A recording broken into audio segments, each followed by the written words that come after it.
I want to see the neighborhoods that the whole world is infatuated with. You know what I'm saying? My office hours are from... How the f am I funny? What the f is so funny about me? Tell me. Tell me what's funny.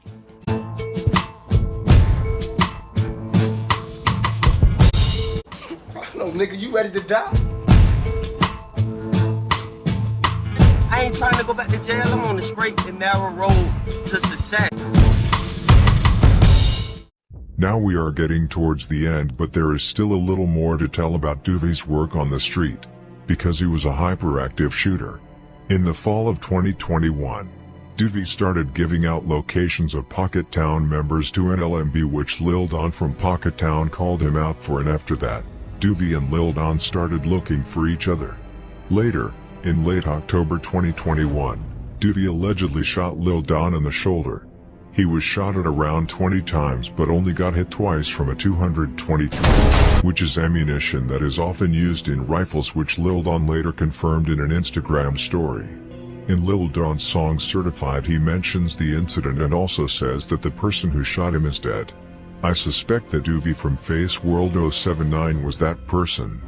Douwey was shot and killed by Lil Fats and Twin from 800 a month after Lil Don was shot, which we will come to soon. And Lil Don did not hold back with the mockery. He posted several stories mocking Douwey and also stated that Douwey used to give out locations of Pocket Town members to NLMB. Douwey really was a menace in the streets, and it was only a matter of time before somebody would catch him due to the amount of work he put in. And surely enough, he was gunned down. However, it was not in the way that people thought he would get caught, and especially not by the members that actually did it. I be writing my but shit on something. If the guys come to me on something, hop on this, then I come in that bitch, freestyle, shit like that. Yeah. What you plan on doing with your career? You plan on going industry, or is it more of a hobby for you? Shit, I can see myself in the industry. I ain't gonna lie, yeah. I ain't saying it's gonna, it's just gonna happen right now and now. Shit gonna take time, but yeah, I can see myself in the industry. I ain't gonna lie. We both got now, we in that bitch. I ain't gonna lie. Welcome to the Deep Dive. Today we're jumping into a really powerful first-hand account about how some young men, primarily in Chicago, get involved in criminal behavior.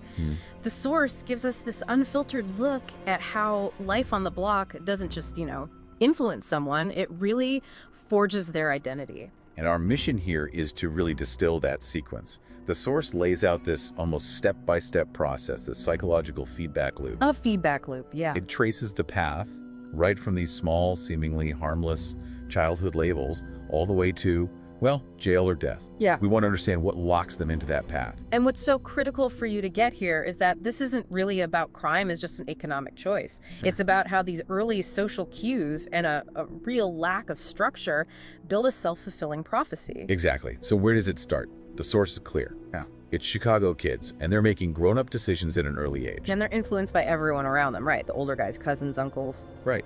And this is where the language comes in, the labeling. The speaker notes that these boys, they get called bad when they're just toddlers. Sometimes by their own mothers. You hear things like, oh, he's a little badass. And the adults, they think it's funny. They think it's cool saying it. And that's the core of it.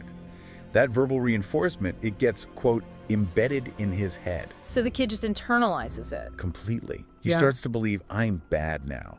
The identity is set before he can even really process what it means. And once that seed is planted, it just grows. As he gets older, he starts to, really think he bad. And that leads to the next step. He starts seeing guns, being around them, and he becomes fascinated. It's a symbol of that identity. And that fascination turns into what the source calls being trigger happy. Yeah, just pure recklessness. Yeah. The source says they do the most dumbest simply because they don't know. There's just no sense of future consequences. And there's this devastating training loop, right? Yes. They're taught these behaviors by the older guys, and crucially, they get away with it daily or 2 or 3 times a week. So there's no negative feedback. Every time they get away with it, it's just positive reinforcement for being bad.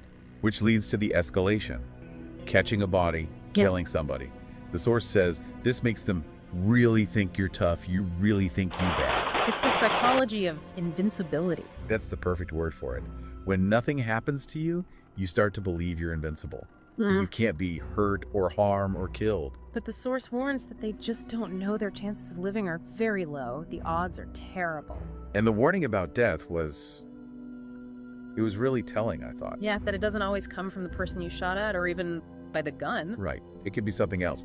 The source talks about bad energy that y'all don't realize y'all be summoning. And you can interpret that in a very real world way. If you live a life of conflict, you're just constantly attracting more conflict, more danger from all sides. So if we look at the root cause of this whole thing, the speaker brings it all back to the beginning. Yeah, being called bad regularly. That's the direct line to jail and death. And it's compounded by certain parenting issues. The source mentions parents being linguit, which seems to mean, not setting rules, no foundation of discipline. That and the tragic mention of the mother getting high, it creates this vacuum of structure that the street identity just rushes in to fill. So this dive really explored how that identity of bad is built piece by piece from just language and a lack of discipline, leading down this path of violence and this false sense of invincibility. So it leaves you with a question. If a single repeated word, bad, can be so powerful that it leads to jail or death, what other seemingly harmless labels are we embedding in children's minds right now that are writing their futures for them? Something for you to consider. World, and especially Douwey, was not done with Wugga World yet. They wanted more revenge and they wanted Wugga World to suffer. What happened was that just a week after the murder of Donnie, a funeral was held for him, and Douwey slid. On that day, Douwey and other Face World members pulled up Rhodes' funeral services in the 1000 block of West 79th Street in a Chevy Malibu and began emptying clips at the funeral goers on the sidewalk. The members who were armed at the funeral returned fire, which caused Douwey and the others to crash the car, but still all three in the car managed to escape and get away. You can actually see CPD officers take off when the shots started flying in the air. 15 people were shot in the mass shooting outside the funeral home, which is considered a mass shooting, and this incident is a major reason why the FBI started to get involved and investigate the beef between Wugga World and Face World 079. Between Wugga World and Face World over there in that area, Brick Squad and CMB, Blockburn and all of them, over there in that area, that 67, 75 Alliance and all of them, they was making that spot real hot. Like, it's so many dead homies from over there. They were saying that Wugga World had lost like 15 people in 2 years. Like 15 people in 2 years. Because a lot of them was just getting taken out. But all of those people wasn't members. All of those guys that ended up being taken out, and those ladies that ended up being taken out, they definitely all wasn't members either. Victoria's Chicago's street gang were indicted today. As Andrea Medina reports, federal prosecutors say they're responsible for more than a dozen murders. Today, the U.S. Attorney's Office in the Northern District of Illinois announced a federal grand jury handed down indictments against 6 alleged members of a Chicago street gang, charging them all with racketeering conspiracy.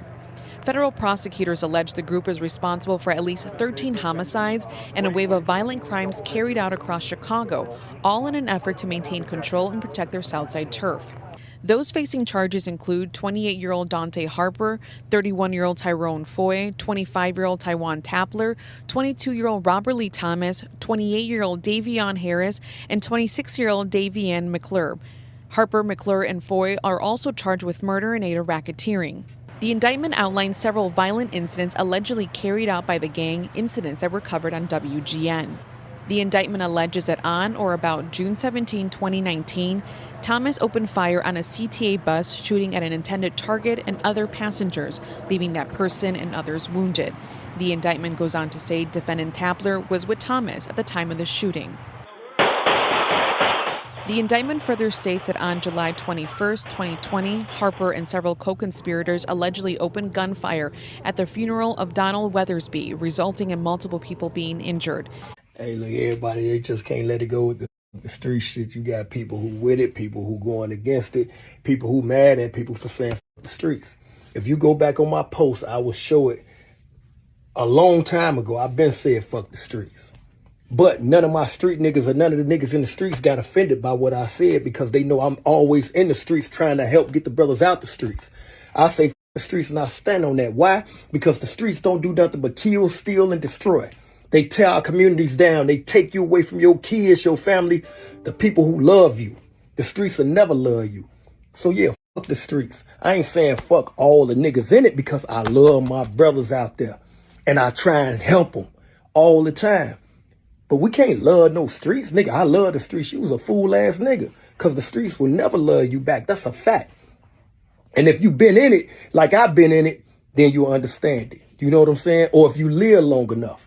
Because, you know, when you're in your late 40s and 50s and things like that, then you see it and you view it how I'm viewing it. I can't expect a 20-something-year-old to see things from my point of view. So I got to try and understand where he coming from. But at the end of the day, even after I hear where he coming from, I'm going to say, I hear that, little bro. But fuck the streets. They don't love you. You know what I'm saying? The streets take you away from your family and take you away from the people that really love you. And that's a fact. You ain't got to agree with me right now.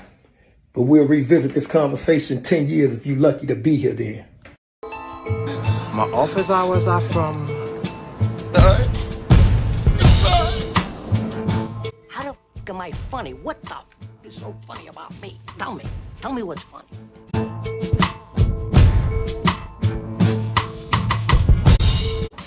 Hello, nigga, you ready to die? I ain't trying to go back to jail. I'm on the straight and narrow road to success.